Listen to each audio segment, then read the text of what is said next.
दोस्तों नमस्कार। Civil services forum में मैं आप सभी लोगों का हार्दिक स्वागत करता हूं। समाजशास्त्र के अंतर्गत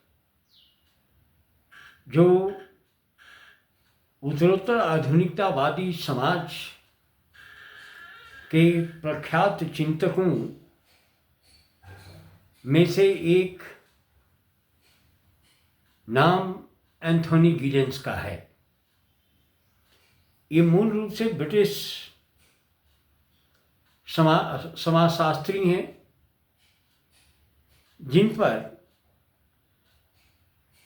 जिनके आइडियोलॉजिकल और थ्योरेटिकल पैराडाइम को देखने से स्पष्ट होता है कि इन पर क्लासिकल ब्रिटिश इकोनॉमी स्कूल के साथ साथ फ्रेंच सोशलिज्म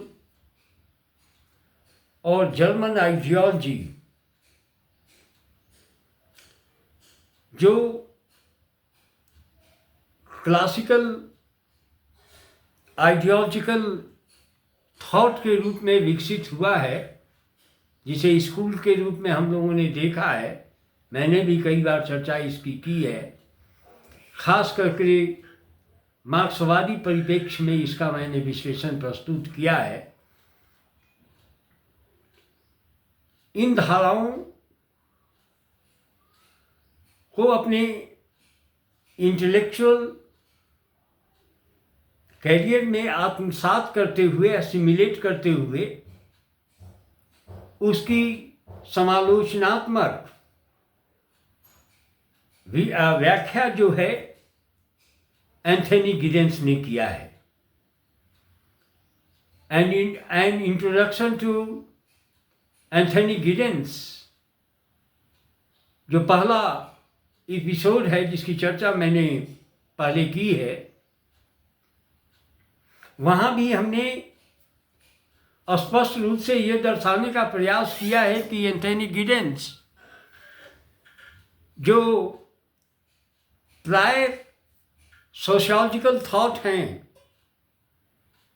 या सोशियोलॉजिकल स्कूल हैं, जिसमें evolutionary, new evolutionary, sociologistic, social action school के साथ साथ action school, social action school,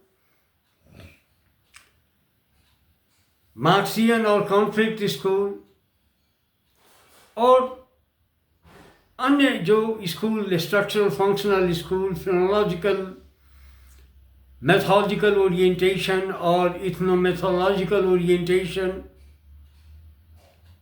चाहे न्यू मार्क्सिज्म हो या न्यू स्ट्रक्चरलिज्म, फंक्शनलिज्म हो, इन सारी धाराओं के से को अपने कैरियर में, इंटेलेक्चुअल कैरियर में एसिमिलेट करते हुए द थ्योरेटिकल डायग्राम ऑफ स्ट्रक्चरेशन के नोशन को डेवलप करने का प्रयास किया है। ये नहीं कहा जा सकता है कि ये स्ट्रक्चरेशन जो है एक आइडियोलॉजिकल स्कूल है, लेकिन यह आइडियोलॉजिकल स्कूल से कम नहीं है। ये स्ट्रक्चरल फंक्शनलिज्म नहीं है, ये मार्क्सिज्म नहीं है, ये study of social phenomena on the basis of ideal type नहीं है। ये कोई आइडियल टाइप की तरह मेथोलॉजी नहीं है, या इवोल्यूशनरी या सोशियोलॉजिस्टिक स्कूल जो the rules of sociological method जो इमाम डरखाइम के द्वारा 1892 में लिखी गई, उसका मोटिवेशन नहीं है। यह आधुनिक समाज अर्थात पूंजीवादी व्यवस्था के द्वारा जो उत्तर और प्रत्युत्तर सामाजिक संरचना में दिए गए हुए हैं या दिखते हैं, उसका अध्ययन का एक माध्यम है ये। एंथनी गिडेंस मूल रूप से आप देखेंगे तो समाजशास्त्र व मनोविज्ञान के चिंतन को अपने मन मस्तिष्क में आत्मसात करते हुए मार्क्सवाद और संरचनात्मक प्रकाशवाद की धारा के साथ साथ नव मार्क्सवादी और नव संरचनावादी और प्रकाशवाद के साथ समाजशास्त्र को विशिष्टता प्रदान करने वाले संप्रदायों जो उत्तरोत्तर आधुनिकतावादी समाज की सबसे बड़ी विशिष्टता के रूप में मानी जाती है, प्रघटना शास्त्र, नृपद्धति शास्त्र, ज्ञान के समाजशास्त्र आदि पर तीखी टिप्पणी करने वाला एक चिंतन है। और इस चिंतन के माध्यम से गिडेंस ने पास्ट और प्रेजेंट के बीच अर्थात इतिहास और वर्तमान के अधिकांश सैद्धांतिक आयामों को छूने का प्रयास किया है, जिनमें सुकरात से लेकर प्लेटो से होते हुए एरिस्टोटल होते हुए मैकियावेली से के साथ होते हुए जीवक, पाकूत,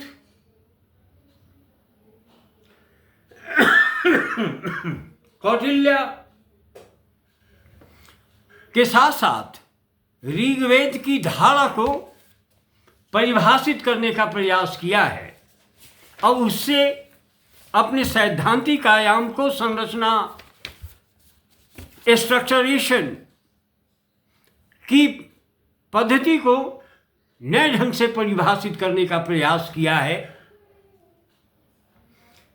शास्त्रीय विधाओं का परीक्षण किया है,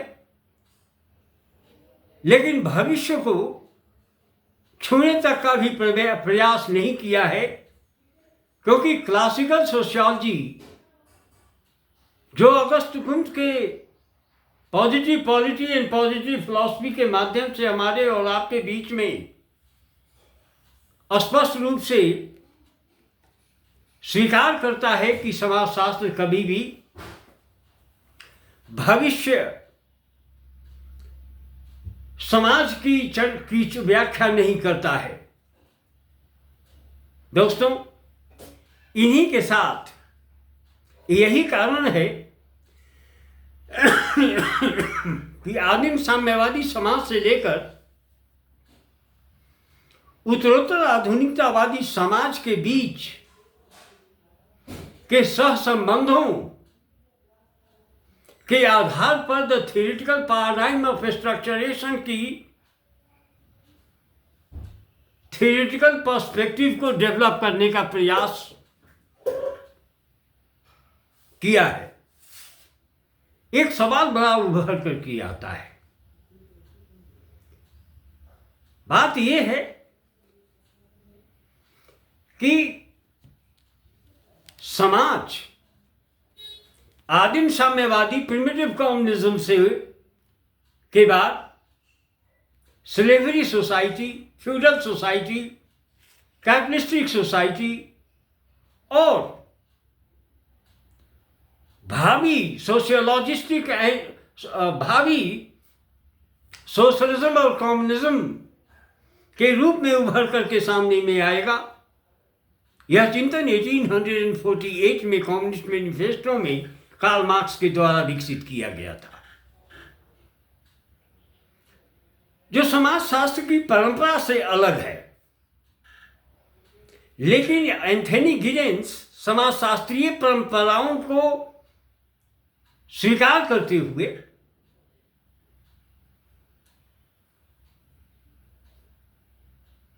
भविष्य की व्याख्या नहीं करता है। लेकिन 2024 उत्तरोत्तर आधुनिकतावादी समाज है,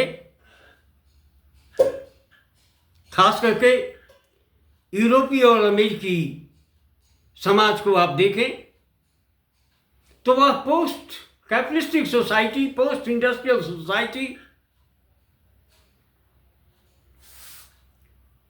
या पोस्ट इंडस्ट्रियल सोसाइटी के रूप में जाना जाता है। थोड़ा बहुत डेवलपिंग कंट्री जैसे इंडिया में उसका प्रभाव आपको दिख सकता है, खास करके चाइना, जापान में भी उत्तरोत्तर आधुनिकतावादी लक्षण आपको दिखाई पड़ेंगे। तो अभी 21वीं शताब्दी के दूसरे दशक या 2.5वें दशक को उत्तरोत्तर आधुनिकतावादी समाज हम कहते हैं। तो जरा एक सवाल एंथनी गिडेंस के मन मस्तिष्क में भी उभर रहा था कि 2024 यदि उत्तरोत्तर आधुनिकतावादी समाज है तो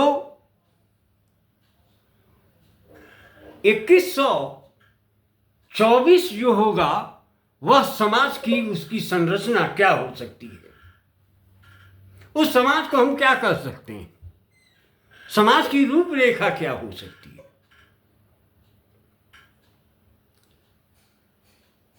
तो शास्त्रीय समाजशास्त्र अर्थात क्लासिकल समाजशास्त्र इस विश्लेषण में विश्वास नहीं करता। वह वर्तमान और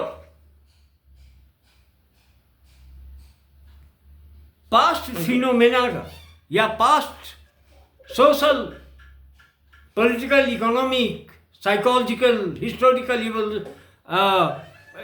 इवेंट्स का एम्पिरिकल स्टडी करने वाला शास्त्र रहा है, जिसकी व्याख्या बार बार the theoretical paradigm of positivism के माध्यम से ऑगस्ट कॉम्टे ने विकसित किया है। तो सवाल बड़ा लाजमी है और इसे स्पष्ट करना बड़ा मुश्किल भी है। समाज का स्वरूप होगा भी या नहीं होगा, समाज में निरंतरता बनी रह सकती है या नहीं बनी रह सकती है, समाजशास्त्रीय ऐतिहासिक दर्शन में पर विश्वास करें तो अब तक का समाजशास्त्र, अब तक का समाज सरदार, प्रधान,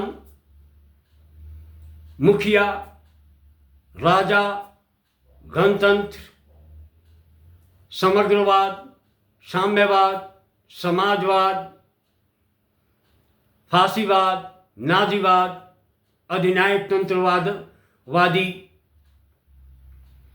आयामों से उछलते हुए लोकतांत्रिक व्यवस्था की धारा को, राजनीतिक धारा को अपने आप में आत्मसात किए हुए है। लोकतांत्रिक, सामाजिक, आर्थिक, राजनीतिक संरचना की व्यापकता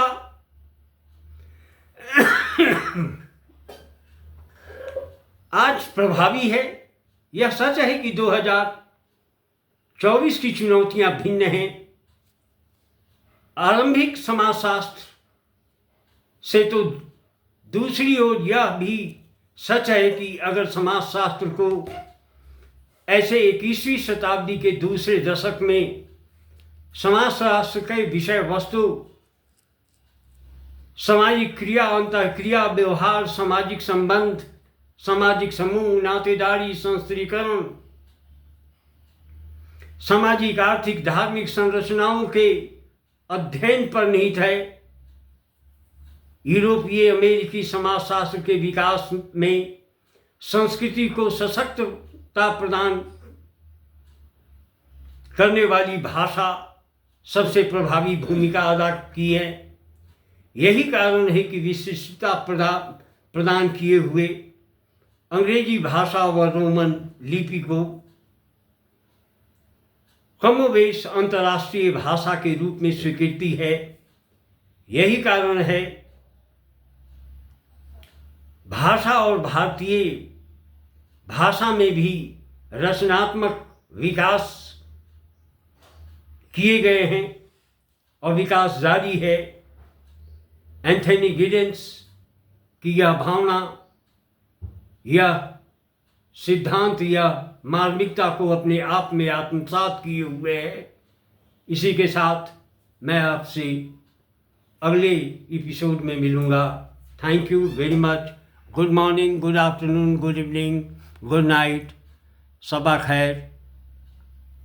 सिविल सर्विसेज फोरम को आप सब्सक्राइब करते रहिए, लाइक करते रहिए और अपना कमेंट भेजते रहिए। Thank you very much.